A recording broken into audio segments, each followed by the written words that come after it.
Well, hello everybody. Welcome back to Double Trouble Wednesday. And yes, it is Double Trouble today with our lovely Jessie. So lots to look forward to there. We're doing the part two of the Karoo Decode this week. So wow, super interesting seeing what's happening in this neck of the woods. And then part two, we'll be doing a Q&A. So get your questions ready, everybody, and then we can pop them on with Jessie in part two as well. And we will be doing a membership Q&A on the 3rd of October. So our beautiful members, get your questions ready for membership. There's obviously, it's more like intimate there, so you get to spend more one-on-one time with Jessie as well, which is lovely. 3rd of October, Friday, 3rd of October. Diarize. Okay. And today's Wednesday, tomorrow's Thursday, Dr. Dennis. Friday, again, Holly Baglio. I was meant to do a show with a new guest on Tuesday, Anna. Unfortunately, my internet was down, but I'm back again. And so I will be doing interviews, more shows coming up next week as well. So please just watch the schedule. And hello, everybody. Nice to see you all in the chat. Really, really good to see you guys again. Happy spring. Happy spring to all our staffers. I think it's a wonderful time to be having spring. Thank you. Thank you. Okay, everybody, without any further ado, Madame, how are you? Hello, hello. Good, good. Yeah, it's so interesting. Some are getting spring and we are headed into fall here in the United States. So I'm so just so happy to have strange. the sun. I No, I'm bet you very are. happy to have the sun back. Oh yeah, you know me. I'm a sun. I'm a sun bunny. Always Lovely. such beautiful weather out there, I'm sure. Except for when Well, it's freezing cold. one day you got to come visit. We were just saying Right? like one I day. I do. know we will do it. Yeah. We will do it. We will We have do to it. have a event out there or something, like that would be so fun. More and more people are actually speaking about it, and it's something that's happening in my mind more and more. So yeah, I'm sure that that time is getting close. It's Right? definitely happening in my mind, and I'm kind of thinking already, where can we do it? Shall it be here? Shall it be in Namibia? Maybe both. Mm, Let's see, right? guys. Let's see. But definitely South Africa or sub-Saharan Southern Africa is definitely calling. So it would be amazing to have you Right. saving my phone miles. Yes, Lisa D. I definitely know your visa as well. So that's Right. amazing. Yes, you have some lovely announcements. And also, what I wanted to mention is that we've got a book club coming up and a new that's for the Yes. Patreons. And that will be Right. on the, of course, the first Sunday. Is it the first Sunday or the last Sunday? I always forget. I'm so bad. It's the The first first. Sunday. Yeah. First Sunday, yeah. So that'll be, I think, the fifth for 5th of October, first Sunday in October. Maybe Yeah. you want to tell us about the book that we're going to be. Right. Um, It's gonna be it'll be online. So we're gonna need the scripture and then we're gonna get into some of the um books that were not included in the Bible. So we'll start with the book of Daniel. It's considered a prophetic, a revelation book. That book, is very, um, we'll say, there's a lot of foresight about end time things in that book. But the book of Daniel has supposedly two extra books where you have the book of Daniel 2, Bel and the Dragon, and even a third book to Daniel.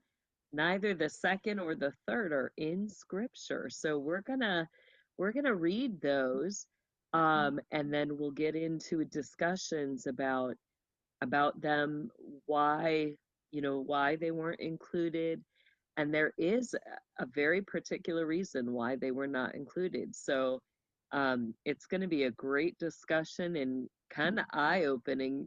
You know, they're very interesting books, but we'll probably have them. We'll see if we can share screen and have them online. Um, Fantastic. but yeah, So that's coming up on first October Sunday 5th. in October, which I think is the 5th. Yeah, it is. And yeah, and it's we're gonna be we talking about the book of Daniel. So one of the Yeah. would it be considered one of the missing books? Would you call it a missing book or the excluded books? Daniel's in the Bible, but no, Yeah, the missing books are more your apocrypha. right. Um, but yeah, they've just been kind of nicely excluded. So, Okay, so the excluded book of Daniel right. is what we will Two then be books. looking into. Yeah. Yeah, books, yes.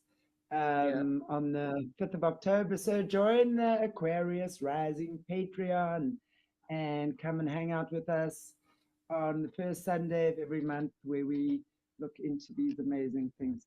Anyway, Jess, without any further ado, enough of my babble, babble, babble. You have some announcements and you can open for us in prayer then. Yeah. So I'm excited to announce, I'll put it up on my Twitter later today, but um let me just find the little flyer here. I have an event coming up for anybody who can attend. You are welcome to, but we're getting into the holiday seasons here. And I thought it would be just so fun to do an old-fashioned family Christmas extravaganza. So I'm going to be holding that November 7th through 8th in Chattanooga, Tennessee. And we're going to do, just things that I remember from my childhood that I loved. We're going to be doing some baking Christmas cookies. Um, that actually goes with it's kind of funny.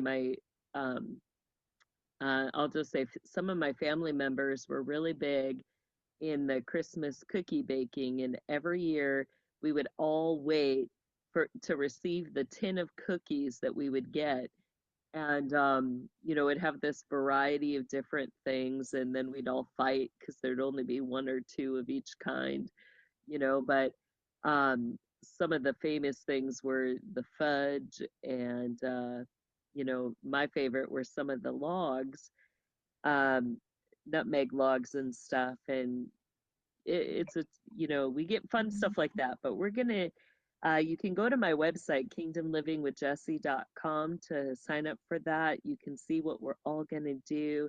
I'm gonna do some special things, like one of my most favorite things, Shanti. um I loved having fun with decorating the tree, but before we would do it, I would every year I'd buy my kids, I'd go to the thrift stores and buy little Christmas mugs, and then we'd have hot chocolate and apple cider while we were doing it. And it got to the point where my kids were like, "Don't make us any more mugs. We don't want any more mugs, Mom. We have too many." But I'd be like, "But that's what I like to do. I like to go get Christmas mugs." So we're gonna have fun with that. I will have merch and books there for sale and be willing to sign those. And then we're gonna have a really nice, just good old fashioned Christmas dinner. So um, Wow. it's a great time to hear the story of Christmas, to sing carols together, and just enjoy, you know, time together as family, because that's really what we are here in these, shows and communities. Really, Shanti, you've made this just a beautiful family and community, and we have that on so many different platforms. And it's a way of just saying, come, let's just be family together. Absolutely. And I'm definitely going to second that because this community is amazing. And I always sing you guys' praises. And it is. You are always there. And We really do appreciate that. And I know, just listening to our survivors and supporting them and just being there and just respecting them enough to hear their story is an amazing, really is amazing. And we are a family, and I'm Yeah. very grateful that we are that. And I wanted to just say as well, you guys celebrate Christmas so differently there. I mean, the first time I went overseas was at the end of 1989, and I was in Austria. And it was the first time in 8 years that it snowed there. And it literally snowed the day before I arrived. So it was like just all over Christmas at that time. It would snow, it Hmm. would snow later. But wow, I will never forget that picturesque scene. I mean, Hannes's parents, they lived literally on the hill overlooking the lake that had frozen over. So you can imagine this like typical Austrian postcard scene. I mean, I was blown away. Right. So, and I know that that whole hot chocolate glühwein, lots of glühwein on those ski alps, I can tell you, it was lovely. I became the pro glühwein maker after that. Every excuse to make glühwein, I was there. Yeah. Yeah, no ski Alps for Miss Jessie, but hey, No, it was she wonderful. can It have was a so, meal. you see, yeah, we do Beautiful. beaches and bikinis in Yeah. December. It's See, the that's so hottest time. interesting. Yeah, it's we all on the beach. We are tanned. We're in swimming costumes. The restaurants are packed. We can't handle the tourists over December. You cannot even go to the shop. So we just Right? want them gone. Right? Yeah, You're yeah, like, leave us exactly. alone for a season. Yeah. Gosh. So I find myself absolutely like panic buying before December so that I don't have to go to the shop. And then I say, okay, guys, a month you here. I'll give you a month. I won't go. You could have the restaurants and the beaches and everything. Right? But it's so different.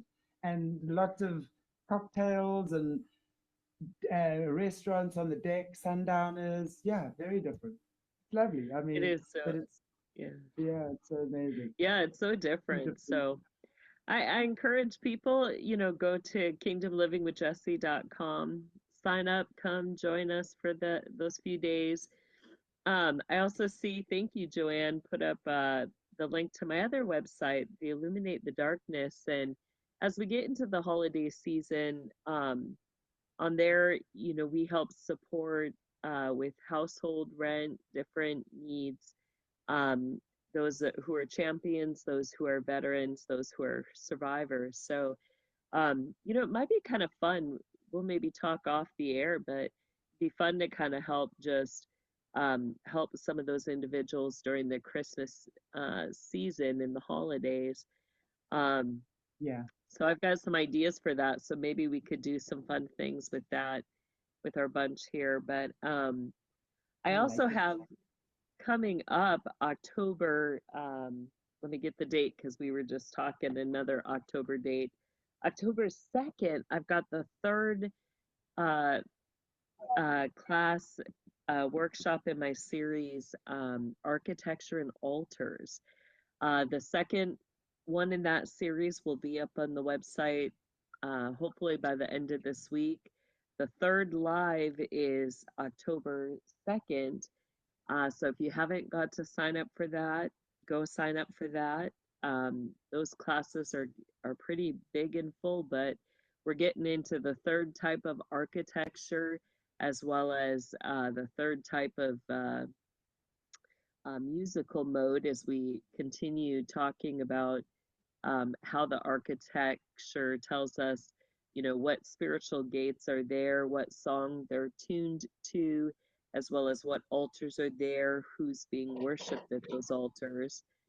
And then I have another online workshop, Lord Make Us One. And that one we talked about last week. I have a commercial up on the website for that one. So um, people can watch that and sign up for that workshop as well. So lots of good stuff happening right now. And the Lord Make Us One is about covenant relationships, what those are to look like, um, packed with ideas, packed with uh, others who are going to share from their own experiences. And we're going to have just really great discussion on, how to mature relationships. So um, let's go ahead and enter into prayer here. I know that's a lot this morning, but we're busy ladies, aren't we, Shanti? Totally. Love All right. it. Heavenly Father, we thank you for this day. We thank you for those who come every week to support us, to hear what we have to say, to be a part of the conversation. And we thank you that your word says that wherever two or more of us are gathered, that here you are in the midst of us. We thank you for your presence. We ask for your blessing as we have this conversation today. We ask that you would protect our airwaves, our internet, and our technology, as well as our conversation. And we ask all these things in your powerful name, Jesus. Amen. Thank you, Jessie. Thank you. Yeah. Listen, what an interesting conversation we had last week as well, right? On the Yeah. Karoo. And interesting, what I wanted to say as well, the green and gold is also the colors of the springback. We the Springbucks. If you're part of the Okay. country's team, you're the Springbucks, and Mm. that's green and gold. And the mascot is the Springbuck. Yeah, Well, actually. And yeah, the we'll flowers get is into we're gonna get into all that in the amazing. future, and what that tells us um about the trafficking and stuff and where, children are being trafficked too. Sure. Yeah. Do So you have to we're gonna take oh, do you have to go take ahead. my digestive pill today just so that I can digest what I'm about to hear? You do. Yeah, so this one's important, we're kind of if we're looking at an overall structure, as we begin to look at different areas, we know that the system has outlined it in a way where, we can know what's happening underground. It's important to look at the overall picture, which is kind of what we're getting into with the Karoo Decode 1 and then the Karoo Decode 2 here. So we want to look at the area. We're looking at things that, we know are going on.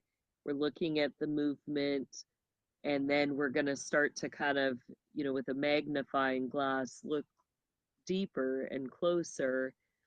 Um, And, I kind of teach this method in my coaching series.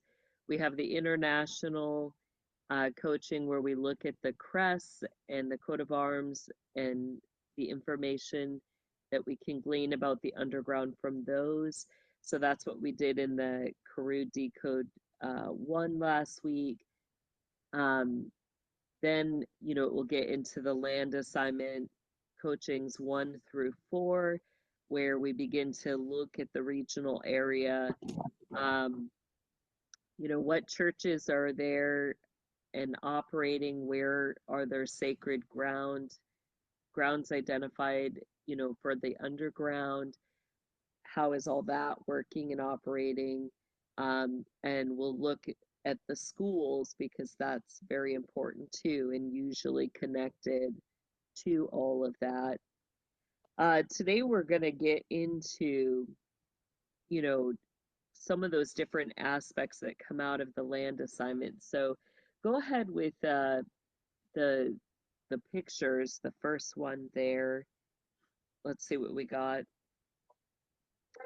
All right. So welcome to the Karoo South Africa Decode Part 2. Um, in this, we've got their coat of arms, which we see on the right hand side, which we broke down last week. And remember some of the highlights for that. We talked about um, the crown on top, how one of the things that that signified was that in that area, they're going to participate in all 8 major rituals, you know, satanic rituals that occur on a yearly basis. We also talked how the phoenix connects to certain calendar systems.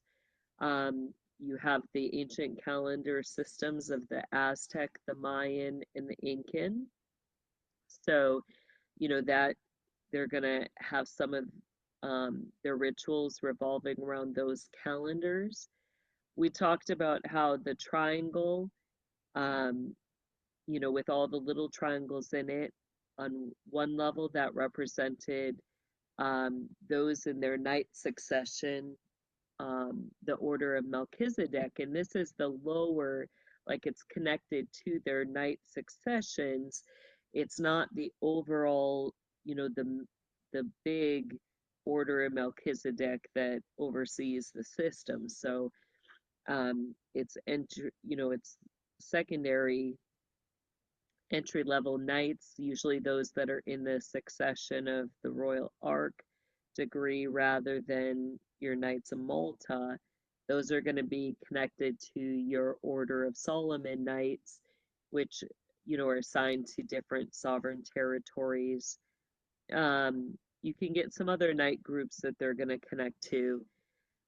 We talked about the lotus flower, how that um, represents certain cities for them, and as well as ascension and enlightenment.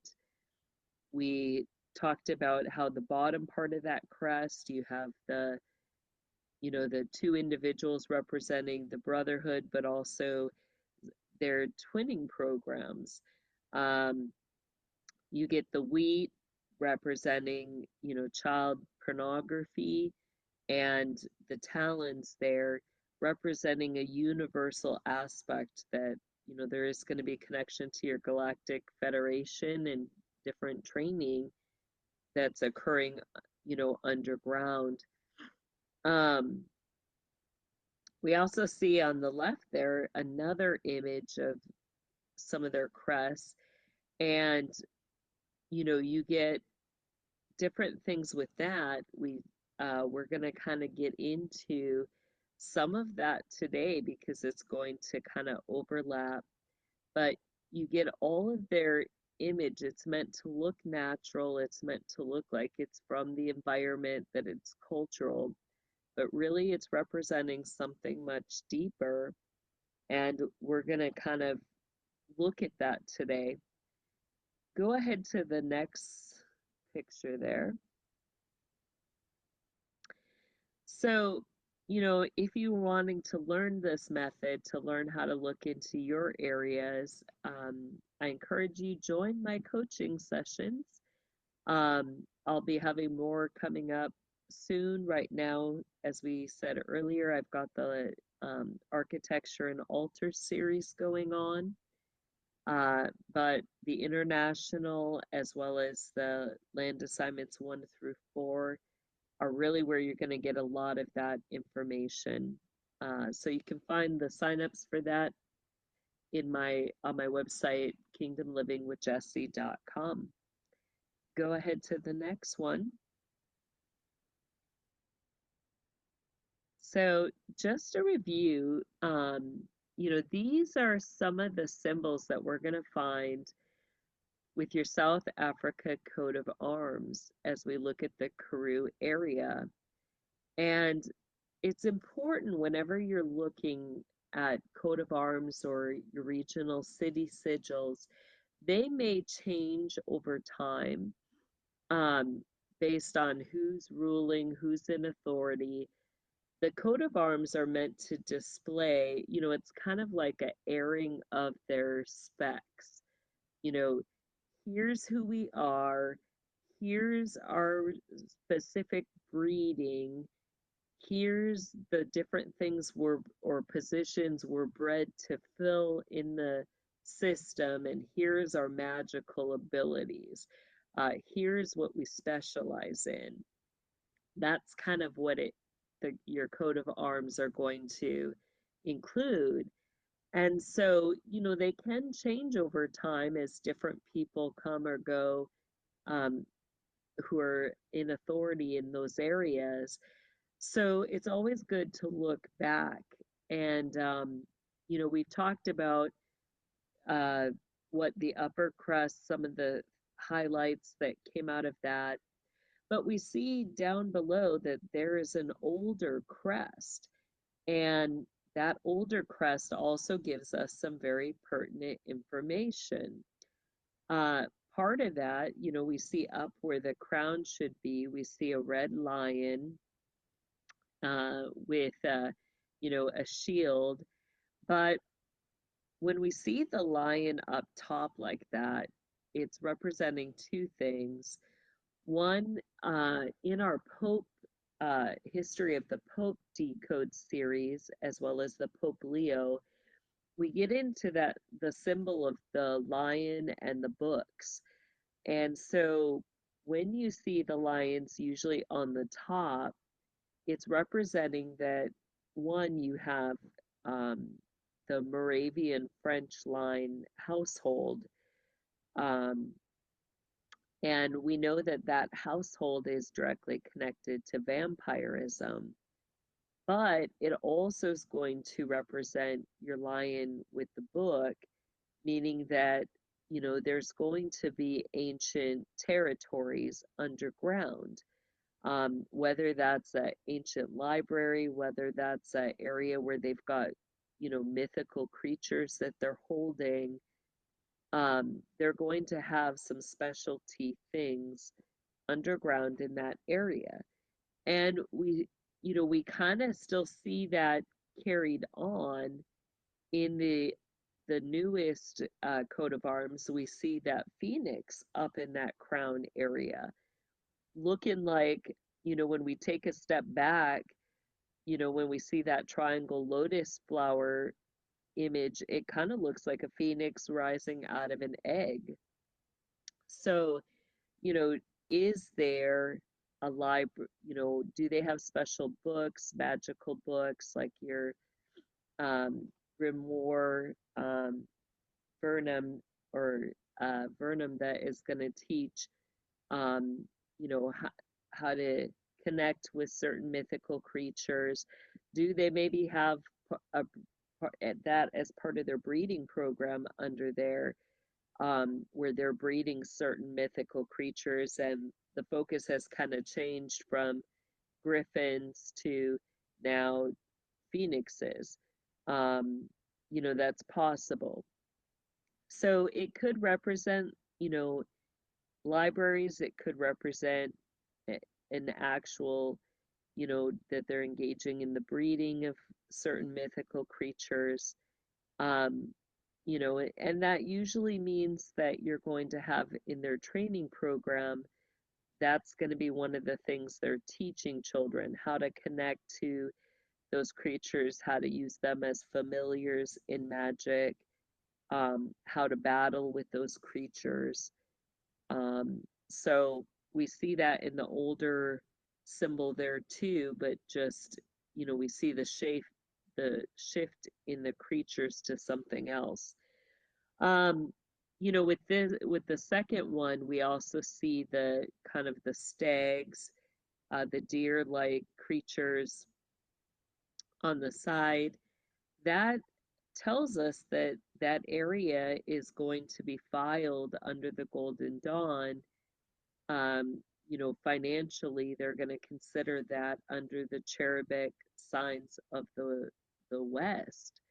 You get all your domestic animals, like your cow, your ox, your horse, your deer, your camels. All those are going to represent the West. And why is that significant? That's significant because, when you begin to look at why they use those cherubic signs, one of the things is that they will um, use that to identify which underground military bases in the United States as well as internationally are children being trafficked to, and which military bases are going to oversee their initial programs. So, in the West, in the United States, what massive military dumb base is considered in those Western quadrants? That's going to be your Palisades, California base. That's going to include, a trip to Neverland, and your programming that is connected to stories or themes that come out of your Peter Pan. Uh, you know, could that also include a connection to some of the Disney training programs as they enter into junior high and high school? Absolutely. So there may even be, a direct funneling where children from that area are being hand selected to be trafficked through the Disney areas, both in California as well as they may include Florida in that as well. So that would be uh, part of that. Now, in your Western quadrant, um, internationally, your massive underground training area is going to be in Edinburgh. You're going to have a direct connect to what they consider their sacred city, Avalon, where you're going to get more of the themes of King Arthur, his knights. So those that are trained in the sovereign military who are considered light side or good knights, they're going to have a stint through Avalon there. And now we see as we look at the middle of that, we see kind of four images, which those images are highly connected to different things. One, you have upper left, you have the anchor, and you have more of a Christopher Columbus looking guy there. What is that connected to? That's going to be one of your older symbols for your Priory of Zion. So you could have children that they're teaching directly to work in connection with your Priory of Zion. Uh, you know, your priory in that region was significant internationally because those were the individuals right under your board or your council that are going to be connected to the universities, the training, the higher education. But they also oversaw a majority of the shipping and your ports and your shipyards. So, you know, are they training children to take over, the operations of those areas? Absolutely. And, that's why they throw the picture of Christopher Columbus in there. One, they're going to, you know, train children to go out to explore new areas, to expand territories, to recruit, but they're also going to, have control over ports and shipyards, based on what position they're trained for. So that area was high in training for the port operations. Next to that, you see the wild boars or hogs. That imagery is significant in the system because for them, what it represents is salted pork. That's one of the wages of a mason. And when you see the boar, whether the whole boar, you may see it, that imagery simply as a wood barrel. That's sometimes how it will appear in crests. Or you may just see the boar head like you see at Biltmore in their crest. You just see the three boar heads in there. And what that's gonna kind of emphasize that red lion. We talked about how that could represent your Habsburgs, how that could represent vampirism. Your boars and salted pork are going to represent underground meat markets. Um, so, whether they're whether they're just having a market where it's being sold there underground, um, it could be both. Um, you know, when we see a crest that's completely split into four parts like this one, it's not by accident. That's in the image of the old forts. So we'll have to look and see if there are old forts in the area. Um, and with that, um, those forts are often built in the formation of star forts, and you would see the underground market split into four parts where they would have weaponry in one part, they would have, products in another, and then, they'd have their human aspects, they'd have different magical things.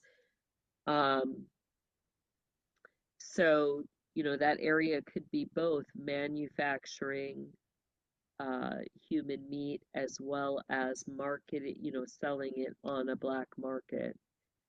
Um, the as we get to the bottom of that, when you see a single tree, um, usually you'll see it as a pine tree. That will connect back to your Order of the Foresters. When you see another tree, uh, usually it's going to be more like your oak tree.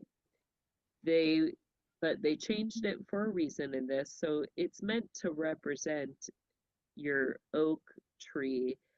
But what it's going to tell us in this is that you have the foresters, but also that you have druids who are being raised in the area, and they're going to specialize. What do druids specialize in? They specialize in making tinctures. Uh, the oak tree is usually their image because that's going to represent your tree of, or your tinctures of life, your tinctures of white gold that they make, and they make that from things that, special things that they get from the oak tree. Um, Now, in Africa, you're going to have different trees that are highly specialized and different ingredients tinctures. So that's why we see the image change to something that's more in that culture. Um, it's common in areas where they have high druidism for them to have underground uh, orchards or groves. So this is also telling us that there is an underground grove where, druids can get their supplies for their special tinctures.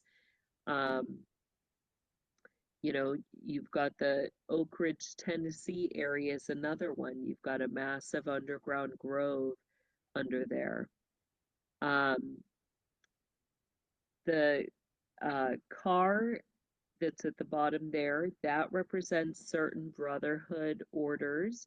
That's going to get into your brotherhood railmen, your trainmen, your automotive um, orders, and we're gonna get into a little bit of their signs and their symbols. So go ahead to the next one.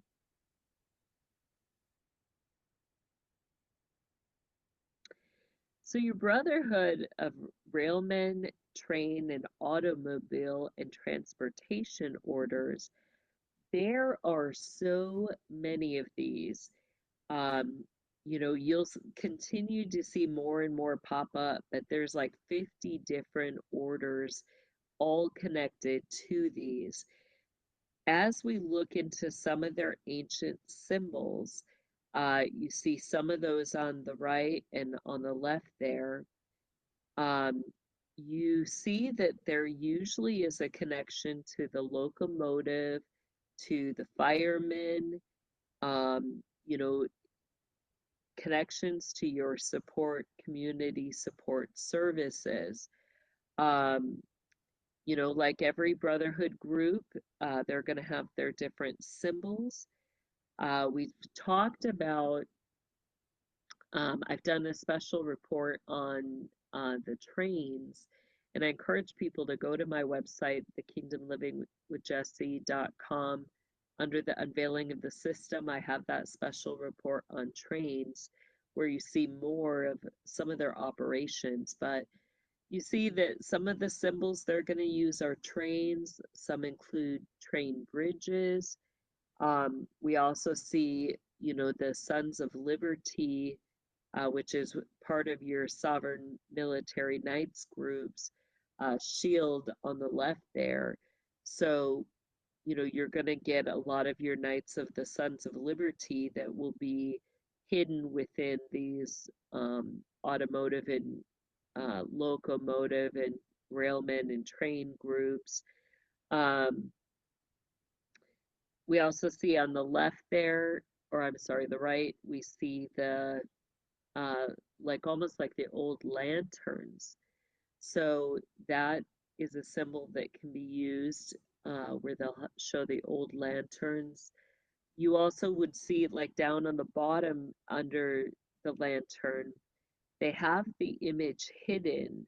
It looks like you've got all these men kind of standing or sitting on two separate sides and like a lodge, and you have the lodge part in the middle there, but then you see kind of a structure going down where it says our brotherhood. But within that imagery, the flooring, you see a hidden T, which that T is often what you'll see in the crest or in their symbols, they'll just show a T. And what that goes back to, that goes to, what levels they have to be in masonry. Um, they have to be level 24 or degree 24, which is going to be your Order of the Brazen Serpent. Um, that T is going to be directly connected to that. That T symbolizing, like we talked about it in our Epstein series, how the buildings on Epstein Island were put in that shape of the T.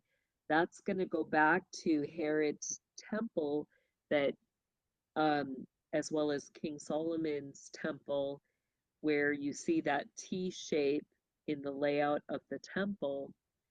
And, you know, they're going to see that also, that T shape as the cross that was raised up, and you have the serpent on that cross uh, that they worship, which is Nehushtan.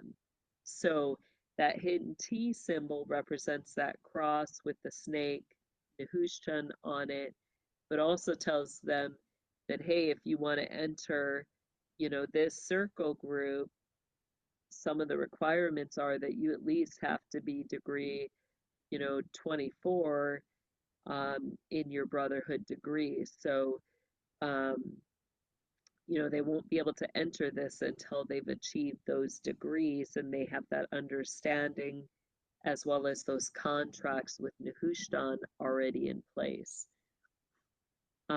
So these are going to be your big brotherhood groups and sovereign military that are operating um, in that Karoo area. And as we get further, we're going to see more. So if we know these are brotherhood groups, right? We know they're connected to the automotive, the locomotive. We know they're connected to the railways, the transportation. That's where we want to look. What railroads are in operation in the area? What locomotive groups? What are they doing in regards to transportation? Um, so that's where we're going to look. So go ahead to the next one. We're going to start with some of their symbols that we see. So, as we look further, we see all the way on the right there, the Brotherhood of the Railroad and Trainmen. You see kind of what looks like a circle with all these lines, coming out like a spoke, a wheel spoke. Where does that image come from? You know, this isn't the only place we're going to see it. Um, we see those spokes. Sometimes we'll see that circle with gears, but that's going to go back to your Rotarians. Um, Deeper, that's going to go back to your giant wheels, and that's going to connect to your operations of spiritual gates on one level. Some of the other places we're going to see that imagery, the overall golden circle imagery, will be connected to your order of the golden circle. And you could get, a connection to lawyers. Your golden circle usually will be connected to the judicial systems. Also, they could be the legislative uh, branches, the executive branches of government. So you're going to see them, operating in local governments, overseeing, those who have authority to make laws, make ways, as well as what we'll eventually find out, those who are overseeing the governance of the land and what's put on the land and what's operating on the land. So that's where it's going to get into with your locomotives. We see some of their coloring. You see the red, the white, the green, and you have the gold in the background. So when we look at the Karoo area, it makes sense that they're choosing to have a lot of the colors in connection to the schools or other things be the gold and the green, because that's going to go back to their brotherhood colors and representing certain things for them. Um, in the middle, you see different equipment that's going to be connected to fixing up locomotives, which means, there's going to be a lot of in that training. They're going to get in, some people may get into the mechanics of the locomotives or the automobiles. They may be raising up a lot of people who are going to work, in the different aspects of those fields. Um, for the trainmen, we see right in the middle there, one of their other symbols can be that capstone, and you get just kind of your weird shaped letters, RR for railmen. You have a hidden P in there, which also goes back to, you see that same symbology of that P and the R's in your sovereign military with your Karoo symbol. So that's going to get into some of their worship of certain entities and maybe where they're connected. They may also be connected to the Jesuit Catholic churches with the Karoo symbols. Um, but you have a certain spirit as well that's going to be connected to that they're going to worship. And that capstone imagery, we know that that is the symbol, like when you look at the different symbols connected to degrees, that's going to be connected to your fourth degree. So that in order to become part of the men, you have to at least be a fourth degree or starting your 15 degrees of illumination, a master mason, to enter that order. We also see the horse in some of their symbology. That is going to, again, that's one of the symbols for your um, foresters. It also can be for your order of red men. Like in some of our city sigils, you see the Native American riding the horse. That will represent your order of the red men. Um, it can also tell you that, that's connected to the Western cherubic signs for filing. Your horse will be considered along with the ox on the west.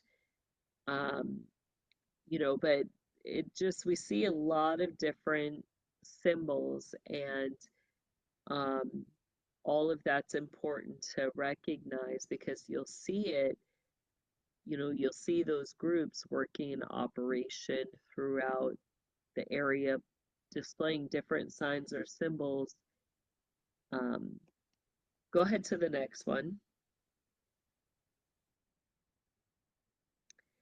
So, as we look at, you know, big things here in that area, I want to highlight the Route 66 because, last time we covered how you had the Clintons kind of getting their foot in the door. One of the biggest things that they were promoting were these green scenic routes, this garden route, and that runs right along this Route 62. And as we look further, this is going to be important because, they're creating a route, something that's meant for, they're promoting it for tourism. They want to attract a lot of people. Why? Why do they want to attract a lot of people? It's because they want to um, have a reason to explain why there's mass amounts of people, or why are there mass amounts of children in those areas that may or may not be seen. Um, they want that flow of energy. They want to, um, so they're going to do multiple things. They want to kind of begin to create covers for that area to explain why there's so many people there. That's going to also be used to cover up some of the trafficking that may happen above ground, but also, they'll be sucking energy, funneling energy. Um, One of the things I want to point out is right in the middle, kind of to the um, left of the dolphins, you see a lighthouse there. Uh, right above that lighthouse, there's an ostrich, uh, and you have the city of Outshorn. Um, that area, you have the Congo caves, and this is going to get into some of their underground area and what are they doing under there. So I'll pause here for a second if you want to quick say something. Um, Well, well, right now I'm very annoyed because, um, yeah, it makes perfect sense what you're saying. And if we go back to the other one with the stag standing, just trying to see with the two stags standing up, that's the uh-huh. springbok. The one is the springbok, and the one is the Yep. gemsbok, which are definitely two. I mean, the gemsbok is the most beautiful animal. It really, really is. So the springbok, we have them in abundance. They horrifically hunted. That's the irony, is that that's Hmm. the animal that everyone hunts, the springbok and the gemsbok and the kudu. And there's every back gets hunted. Okay, but definitely the springbok would be the main one, and the gemsbok as well, which I find ironic. Yeah, and could that be We significant? Is that part of the games or the training with kids at the schools? Are those, is that why they classify them as spring bucks? Does that get into mm, the human hunts? You know? well, it's interesting what you're saying because also the conversations and the shows that I've been doing with Beverly Rhodes, we were obviously speaking about this because she was um, trafficked through these areas Hmm. and knows a lot of what is, I mean, has had personal experience about that as well. So you talk about underground meat markets and stuff like that. I'm assuming we're not talking normal beef or lamb, right? Or pork. Correct? We talk Yeah. talking probably human meat as well, right? or any Or type of really, mm, sorry. the boars and the wild hogs being that image, approved image that they use for human meat. And there's a lot of boars in that area as well. There's a lot of, they also hunted relentlessly, boars, Yeah, interesting. And they're so cute because whenever they run, their little tails go up in the air like aerials. So we yeah. love actually seeing them. And that can be Um, a but signifier too, where, you'll see them put, it became kind of an approved way to get away with advertising their hunts, where they'll say, oh, we've got an influx of wild boars, um, and you'll see like through the DNRs and the hunting, um, you know, permit, those who are overseeing the hunting on the land, they'll put out, you know, that people can participate in the wild boar hunts. So that became a way that they would advertise publicly, that human hunting parties were coming up, and they used that as you know, a, a cover. it would not surprise me at all because I think also with what you're saying, yeah, what's being decoded in the coat of arms, as well as what we've heard from Beverly, that is a main area for human hunting.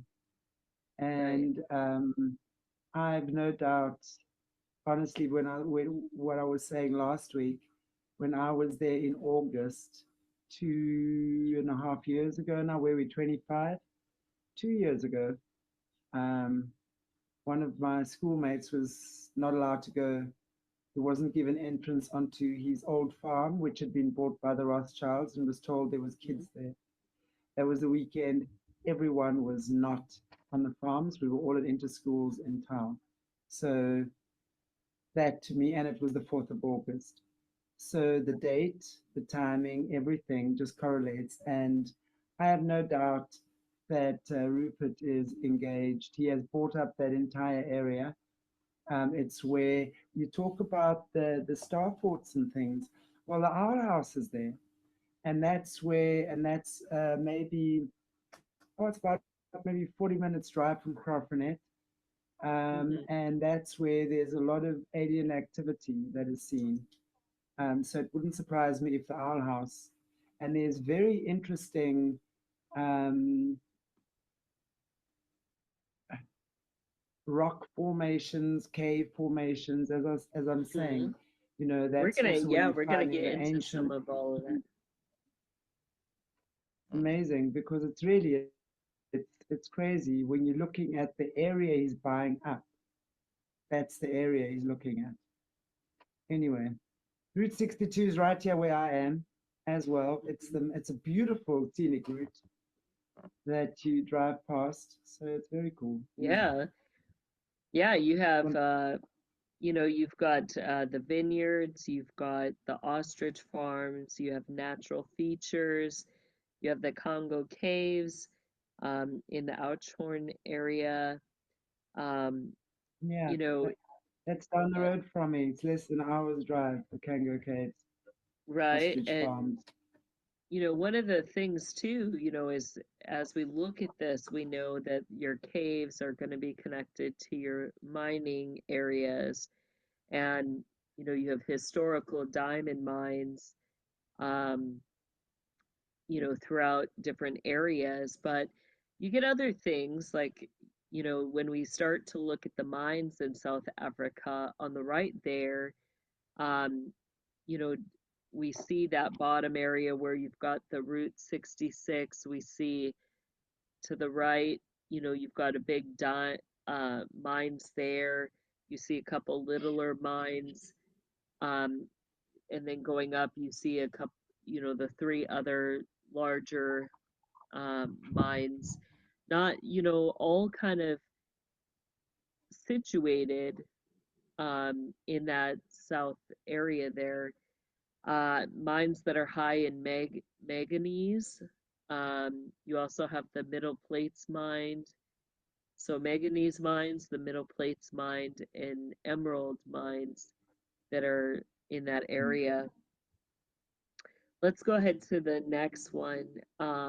So, you know, it's important to understand who oversees the caves, who's looking, who's overseeing the mines, where's their funding coming from, who owns those. Um, One of those biggest cave areas that we talked about on that Route 66 is going to be your Congo cave system. And this system is massive. You have like that Route 66, um, you know, going along that, but I put up some old maps that I could find. Like you'd see kind of it it traveling almost right along your Route 66. But look at It's some Route of the different. 62. Oh, sorry, Just to yeah, Route correct you, Route 62. Sorry. 62. Route No worries. 62. Um, but it spreads up into those other mine areas. But look at the different layouts of this cave system. You have it running massive underground of caverns running along, you know, where that Route 62 is. Then you have it extending up where we saw those other mine areas. Um, really it's massive. And the Congo caves sits on a bedrock of uranium, which is important because uranium is one of the primary resources for the nuclear energy. Um, your caves are places the system uses to create nitrate, which is used to procure meats, like, when they do the salted, what they call salted pork. We saw this also in the cavern structures in the Austin, Minnesota decode. And then we see the boars in the South Africa coat of arms.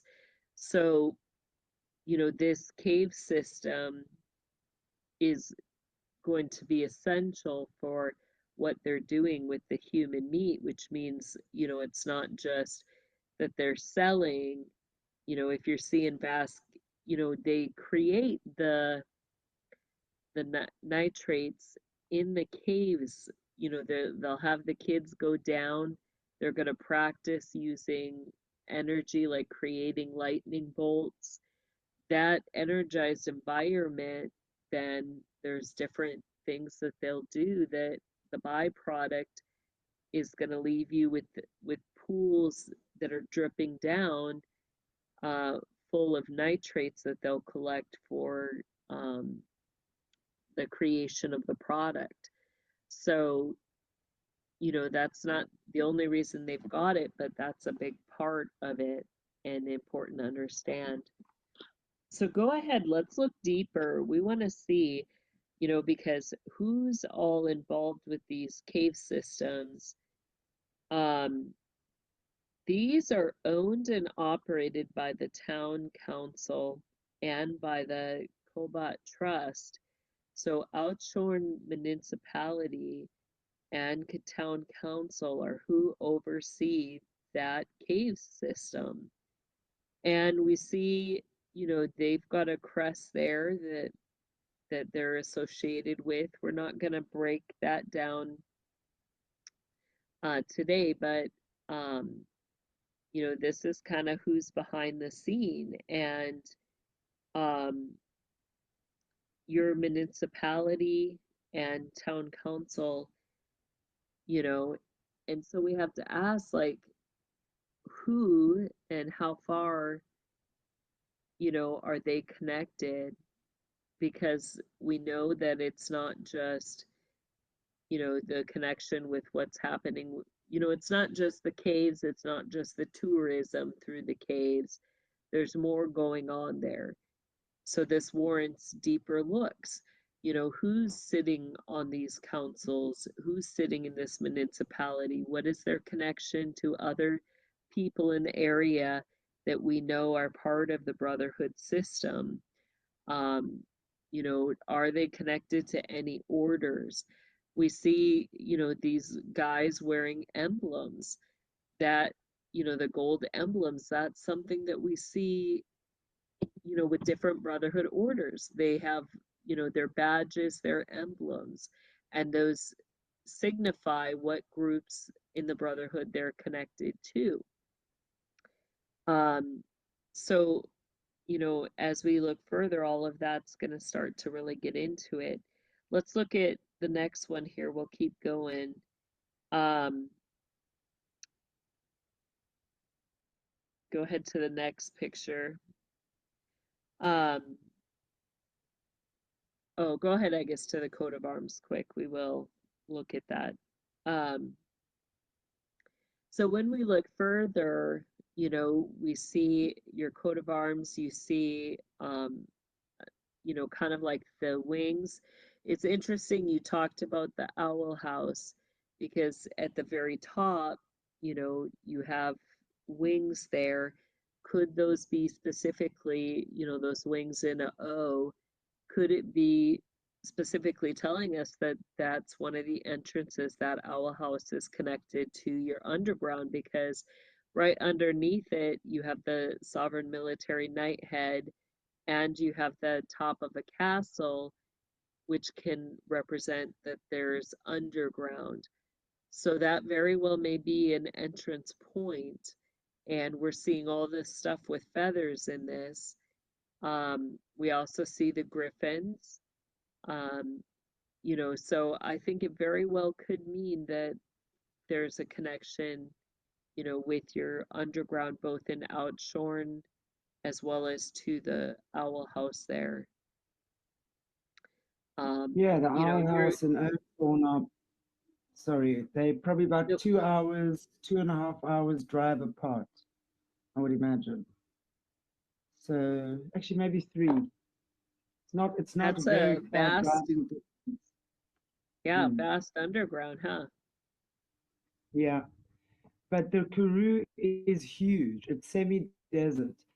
And when you travel, you'll travel to some places and you can see that in ancient times, that whole area was water because there'll be like, especially if you're traveling like from the Karoo to Cape Town and they past an area called Lanesburg, you can see the water marks on the rocks where the water used to be.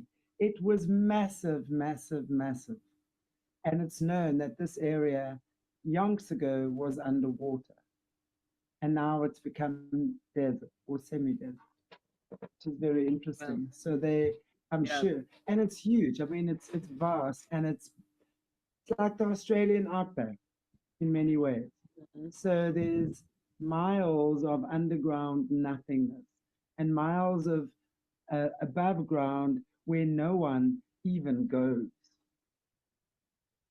So Yeah, crazy. and yet we see the layers. It's interesting because in this one you see at the top of the crust the castle, and why they're showing it that way is because they're telling you that there's layers in the underground.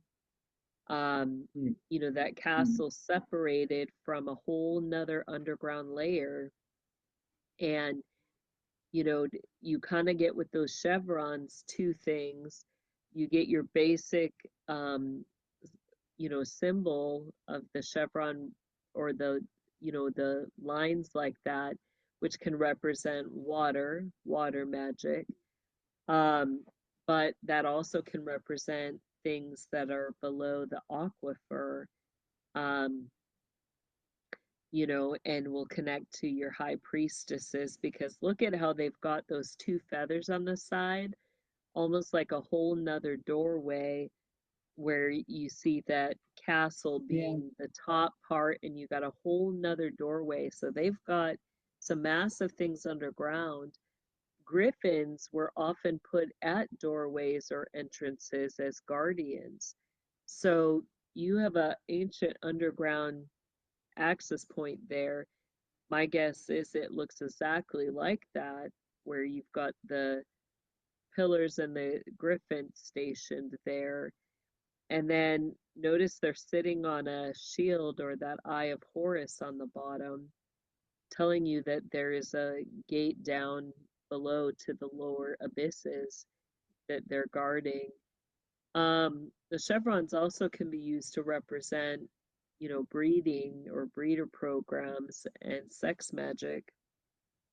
So down deep, down below is where they're doing that. And you get scary stuff down there because, why they drew the griffins in that formation, that goes back to a whole nother creature, and I'm forgetting the exact name of it, but it gets into your ancient Mesopotamian religions, and um, it starts with an L. It's like a lamb something.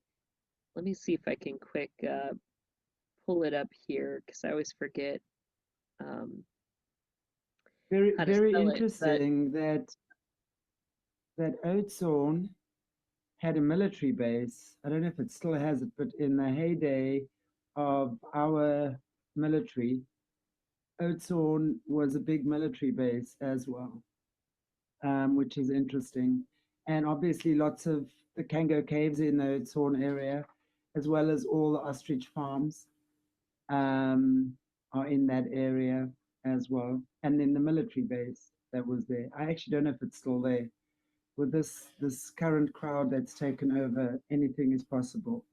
But Oatsworn was a right. well known, and it was 32 Battalion, um, Oatsworn, which is foreign military base.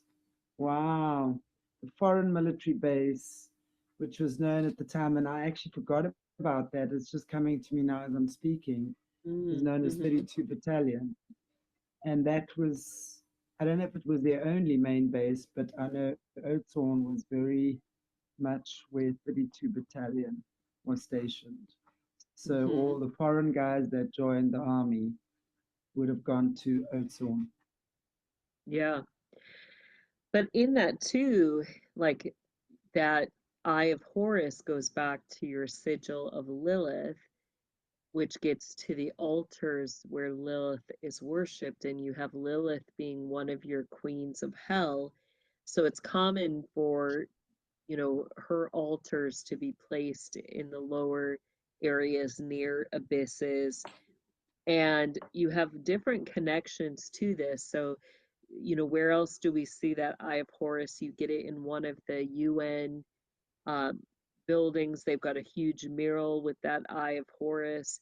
So a connection also with your UN to the use of that area. Um, you know, you get massive underground submarine bases connected to some of those abysses. There's also a direct connect with that, to the Assyrian areas, so connecting to Iraq, and it was the Lamassu. That's the creature where it has the lion body, the wings. Um, so the griffin is kind of a newer way. Your Lamassu would have a human head, um, but like when you see that Eye of Horus, that's going to tell you beyond the griffins, you get that connection with the ancient Mesopotamia, Iraq areas, and the Lamassus, um, all of it being underground military bases and areas of sacred worship for them, um, in different access points from the gate. Now, you could even have, with all of that, and you see the black and white, the chevrons in black and white. So it could represent the breeding programs, but also may also represent direct connection. We see that same symbology in your General Council of the UN crest or emblem. And, we know there's a direct connect there, but also, with your pineapples under the sea, like Epstein Island, you saw the blue and white, but we trace that back to your bathhouses in Aleppo, Syria. you have that same, you know, beyond just the blue and white there, you see the black and white imagery. So it could also connect directly, that gate connect to the Aleppo, Assyria area as well. Or Syria, sorry. Yeah, so let me ask, I want to be mindful of time here, Shanti. Do we want to keep going? Yeah. We've got a little bit more, or do we want to maybe continue this in the second episode today? I think if we can continue this in the second episode, that would be great. And then we move on Okay. to, there's 4 more picks, and then we can move on to the next the Q&A as well, because I think Okay. it's super interesting. So Yeah, are you good with we'll that? start off here in the next one. That would be great. But yeah, there's so much to it, you Perfect. know, it really is in depth, you know. It's so, and when you're talking about the breeding programs, it's exactly what Beverly has said to us. The Khoisan breeding programs happen underground there, and these are the kids with the golden eyes or the lion eyes that have got a high. I mean, they're First Nation kids, so they've Yeah. got a very high price on their head, and they are trafficked through there for sure. Yeah. Horrific. Right here under my nose. Right here under my nose. Right Yeah. here. And it's deep. Anyway, yes, Yeah, it's thank you. you know, there's Mm. deep underground there as we see, so, you know. Yeah, absolutely, most definitely. But we look forward to continuing this discussion just now as well. Sure. Yeah. All right. Well, let's pray. Heavenly Father, we thank you for the awareness. We thank you for the knowledge. We thank you for the understanding in all of this. And Lord, we ask that you would just hew up all of the enemy's secret and hidden places. We thank you that all things shall be laid naked and bare before the eyes of men. We thank you, Lord, that there comes a point where you say enough evil's heaped up, and we you've said that in your word that the earth shall spew it out. We ask that indeed it shall be spewed and vomited out, and that we would see all that is going on under there. We ask these things in your powerful name, Jesus. Amen. Jessie. Thank you, everybody. Wow, I really enjoy going into this because it's very close to home. Yeah. And when I haven't been, ah, no, okay, we'll carry on at the next show. Cool, guys. God bless you all. We'll see you in about 35